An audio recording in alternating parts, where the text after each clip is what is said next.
Here we go again, Jet fans. We are dropping Mock Draft 3.0, the full 7-rounder here on Rich Sports Talk, your home for all the latest and greatest on the New York Jets. And of course, I've been cooking this mock draft up, and there is a lot I have to talk about this. There's going to be a little bit more details about my selections and why I think the draft is going to go with this. And I know, I already can tell this is going to be a polarizing draft, because the Jets fans have already made it incredibly polarizing. So without further ado, with the 10th pick in the 2024 NFL Draft, the New York Jets select. And now I've been hearing all this talk about trading back. Brock Bowers, Neighbors, Romo Dunze. The problem is the Jets and the Jet fans are missing a key little thing. So for my first pick, what I believe the Jets will do is they don't trade back. They stay at 10. And at pick number 10, the New York Jets select Troy Fashanu, the offensive lineman out of Washington. Look, I understand a lot of you are going to be looking at me like I am crazy. Like, hold on a minute. The Jets can trade back and get him. The Jets can go back in this draft and go and get a tackle. They don't need it drafted at 10. Here is my biggest problem with the Jets. The Jets last year got cute. Don't get cute this year. The Jets need to basically eat their vegetables. The Jets need to have their protein. We're already skipping to dessert. Like, we're skipping all past the meal. We're skipping to dessert with all the toys, with Brock Bowers and these wide receivers. And yes, they are tantalizing prospects. Yes, they'll make this offense fun. But you know what will make this offense fun? Not having a quarterback healthy. You know what won't make this offense fun? An offensive line that is in complete disarray. And for everyone saying, well, they could trade back. Look, I'm not opposed to it. I just don't think that what we're envisioning is going to happen. Every Jet fan's thinking, we're going to go back 4 or 5 spots and get a second-round pick. If that happens, sure. But here's the other thing that happens. When you trade back, you open up the possibilities, because when you trade back, teams are not dumb. They understand what you're looking for. They understand the players you're interested. Look what happened last year. The Jets tried to get cute last year with the Aaron Rodgers trade. We'll just go down 2 spots. That's it. We're only going to go from 13 to 15. It's not that far. But look what happened. Patriots realized, hey, the Steelers need an offensive lineman. We can trade back with them. If a team really loves Fashanu, and I think there's a chance he's going in the top 12, they're going to jump the Jets. Like, if the Jets, let's say, traded it back to 16, which is a common spot I've seen, pick number 16. You don't think a team in the 20s is going to look and say, we have a potential to get one of the top 3 offensive linemen, what many people believe in this draft, in 16 or 15? Yeah, we'll jump the Jets. We'll throw in that extra pick. And you can't have what happened last year, where the Jets get on the clock and they look around the room and saying, we didn't get our guy. Don't be that team. There are other ways to improve the wide receiving core, but the one thing the Jets need is offensive linemen. And look, the Jets have addressed the offensive line this offseason, but key word, Band-Aids.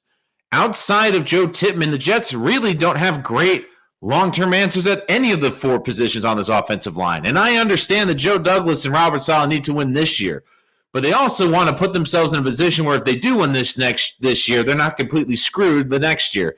Fashanu gives them someone that could be their jack of all trades. He can be this team's future starting left tackle. There's a chance you can make a case. Maybe pushes John Simpson and is this team's starting guard on day 1.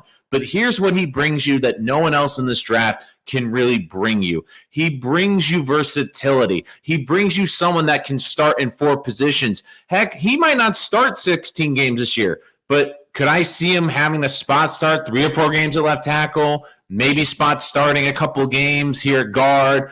Absolutely. And I get it. The Jets, we want excitement. We know they need playmakers, but here's the thing.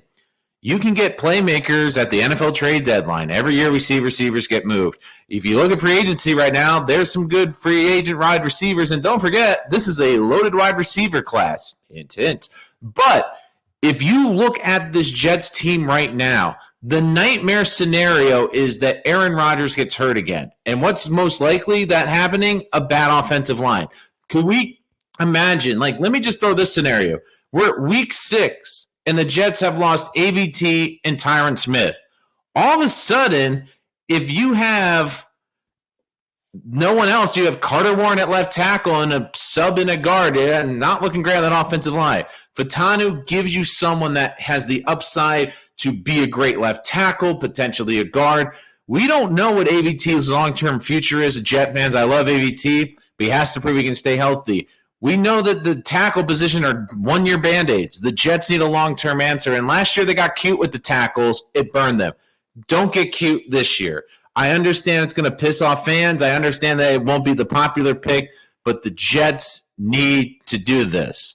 But that also brings up, what do they do on day 2? Well, I have a trade for the Jets because a lot of you are saying that they need to get a second-round pick. They can get that second-round pick, but might be in a way you least expect. So here's my proposal.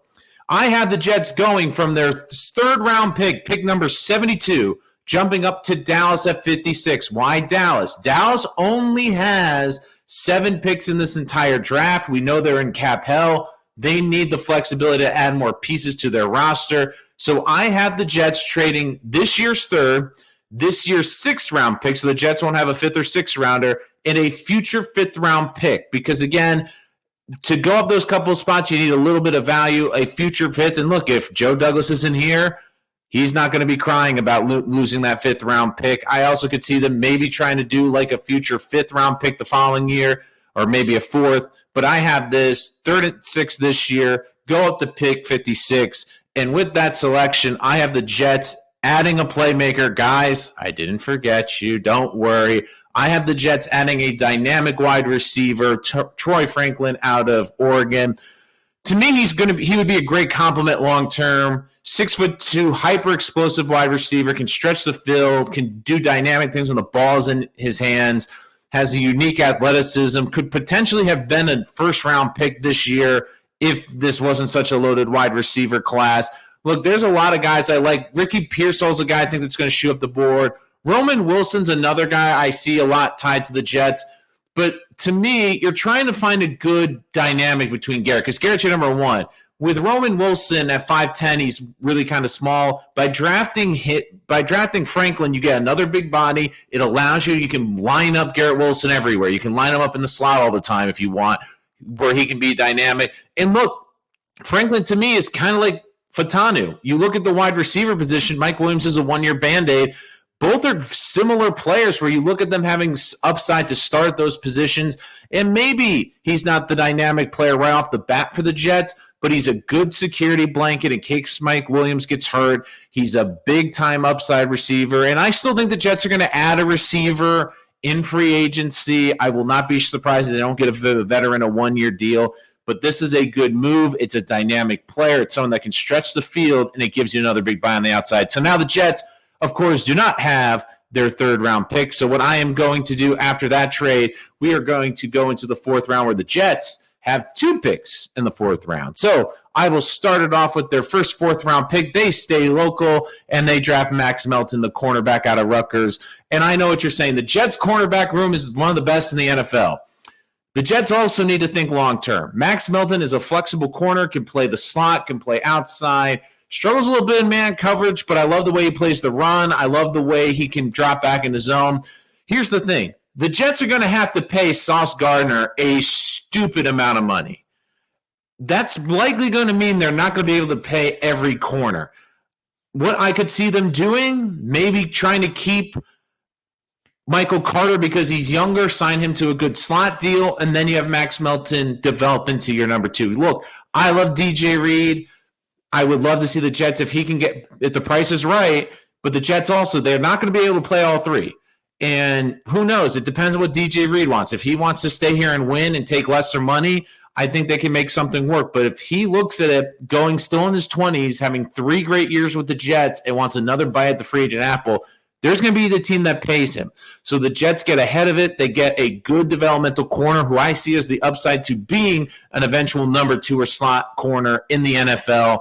So they are addressing long-term needs as well. And then in the 4th round, I know this is going to cause some intrigue with some of the Jet fans, but I have them going with their developmental quarterback, Jordan Travis, out of Florida State. Look, I've been reading the tea leaves from the Jets this whole process. There's not been a quarterback that they've done more research on, that they have not had more private workouts working with. And look, even Jermaine Johnson went on his social media and was retweeting the workouts from him. I'm sure the Jets have been picking Jermaine's brain to death on this pick. Look, I love the upside of this kid. I think he's got a lot of the great intangibles, good athlete. And this is a time you take upside on the projections. And look, I don't think Spencer Rattler's going to make it to the 4th round. I don't think that they're the kid from Tulane, who I know has been tied a lot to Jets. I know the Jets have scouted a lot. It's interesting. They haven't done any of the pre-scouting analysis on him right now. Again, it doesn't mean everything, but I look at this process as almost like interviews, like for a job. Like the more they're at a workout, the more they're having these private workouts, the more they're at the pro days, which the Jets have pretty much been at every step with Jordan Travis. There's just something about this kid that they really like. He's a gamer. He made big plays. And really for the Jets, it's kind of the perfect scenario. And I think for Jordan, it'd be the perfect scenario where basically he's coming back from an injury. He can sit and get healthy for a year, sit with Tyrod Taylor, sit in a room with Aaron Rodgers. And look, if the Jets after a year figure he's not developing, you can always take a shot at the next year. It's one thing to draft a developmental quarterback in the first 3 rounds and miss, but day 3, you're taking lottery tickets. You're hoping he can develop into something. If not, it's not going to kill you and kill the franchise. So the Jets now have 2 7th-round picks after that trade of the 6th-round pick. So what do the Jets do? Do they go offense? Do they go defense? Well, for this scenario, I have them going defense. Another player they've been heavily tied to is Michael Barrett, the linebacker from Michigan. Durable starter for the Wolverines, undersized, 5'11", but what I think the Jets are going to love, he's a fast player. He's got a great burst off the edge. He's someone that can get off and fly like a bat out of hell. Reminds me a little bit of Quincy Williams in that regard, just the natural speed that he has. He'll get overwhelmed at times by bigger bodies, but for a weak outside linebacker, he's got a lot of athleticism. But the big thing I could see is, especially after when they lost James Hardy, they needed more special teams guy. This is someone I could see being even a gunner on the special teams, being a special teams player. And in the 7th round, you need guys that are going to fill holes. And you look at Barrett, bring some of the Jets don't really have. They don't have a lot of linebacker depth, and they've gotten very lucky in terms of injuries at the linebacking core. And also bring someone that can play special teams. I just really like this overall pick for the Jets and just how it addresses the depth chart. And finally, I have the Jets selecting a running back in the 7th round, Blake Wilson out of Memphis. Undersized running back, but highly explosive. Ran a 4.39. Is just one of those players. I think so many teams at this point in the draft are hoping the running backs just get to the undrafted mark and they can have their pick and choose of the litter. Wilson's explosive out of the backfield, can bring a nice one-cut ability to this team. I still think this team's going to add a veteran running back, but still this team was going to want to run the ball. We know the Jets' emphasis. And look, if you look at the San Francisco tree where Sal is from, they always take a running back on day 3. They take a flyer, and look, they've hit on a couple. And in this scheme, if you find the right running back, I think you'll be very happy. So the Jets, of course, go this way. Now, I know there's going to be a lot of questions, so I will go rapid fire right now. And if you have any disagreements, let me know in the comments, and I will make another video to give an analysis. Why no Brock Bowers? I think it's pretty obvious. As much as I think the Jets would love to have a player like that, they need offensive linemen. And my thought is this. The Jets season isn't going to fold based on a tight end. It's going to fold if they can't protect Aaron Rodgers, if Aaron Rodgers isn't upright and they don't have an offensive line. The Jets season last year, like, we can talk about it ending with Aaron Rodgers. We forget this team was 4-3 for the first 7 games. But what happened? AVT got injured in that 7th game. All of a sudden, the Jets, who were hanging on by a thread, lose an all-pro lineman and are basically throwing out rookies and cast-offs. And you saw this offense was unwatchable. They can't have that happen again. And I will even throw this out there, and I won't hate this. If the Jets in the first 2 rounds, even if they stay at pick 3 at 72 in the 3rd round, or they trade up in the 2nd round, if they draft 2 offensive linemen, I will not be upset. If they draft 2 offensive linemen, like if you look, the positions they're looking at is offensive line. And I just have a feeling that the Jets, if they overdraft offensive linemen, I don't care. They need as many bodies as possible on this team, and especially because 3 of the positions might not be here in the long term on this offensive line. They need to figure it out for both the short and the long term. And like I said, I just wouldn't be surprised if they take someone on day 3. Some of the guys I really like, Christian Haynes out of UConn, another guy to keep an eye on, and especially in round 3, and I know this might seem a little crazy, is Kieran Amigia from Yale, the offensive tackle. Really great athlete, fits all the measurables. Bit raw, of course, coming from a little bit lesser competition in the Ivy League. However, I think he could play a guard this year, but he has the potential to develop into a left tackle. I could see them using that to develop him in the 3rd round. Look, if they drafted 2 offensive line with the first 2 picks, I wouldn't hate. I know a lot of Jet fans would lose their mind, but the other thing I look at too is there's a lot of free agent wide receivers right now. Corey Davis, Odell Beckham Jr., boy, there's still receivers you can get. I think that the market has stopped because teams are looking to see if they can get one in the draft, get someone cheaper, and then that market will pick up in a secondary market after the draft. And you can also get receivers. You look at the NFL trade deadline, you can trade for receivers on bad teams. You can get them throughout the season. You know what you're not getting in the middle of the season? A starting tackle, a starting guard. It doesn't happen. You just can't. And the Jets have to plan for that. And for the tight end position, everyone's screaming, oh, they got to add to this tight end room. I think the Jets like their tight end room. I've looked, like outside of maybe occasionally being at a workout where there's a tight end, they have not had any private workouts with the tight end yet. They haven't had any scouting interviews with the tight ends. I think they really like their tight end room. They have some good young bodies in that room. I just have a feeling that tight end isn't at the top of their list, but they are looking at corner. Heck, they've looked at more corners than they have at safety. So it's telling me there's certain positions they're targeting. I wouldn't be surprised if they draft a pass rusher on day 3 just because if they feel there's a guy they can develop, they will definitely do so, and they need as many pass rushers as possible. I could see the Jets drafting a quarterback early on round 3 if the right guy's available. But I also wouldn't be shocked, too, if they stay at 10. Like, everyone's saying trade back. And, look, I get the idea of trading back, but the problem is if there's an offensive lineman that this staff uses, he can be an instant starter and a great long-term fit, draft the kid. Don't get cute. Because all of a sudden, like, once you get past really the top 3 or 4 tackles in this draft, and you drop the 15 and 16, there's a chance they can both be gone.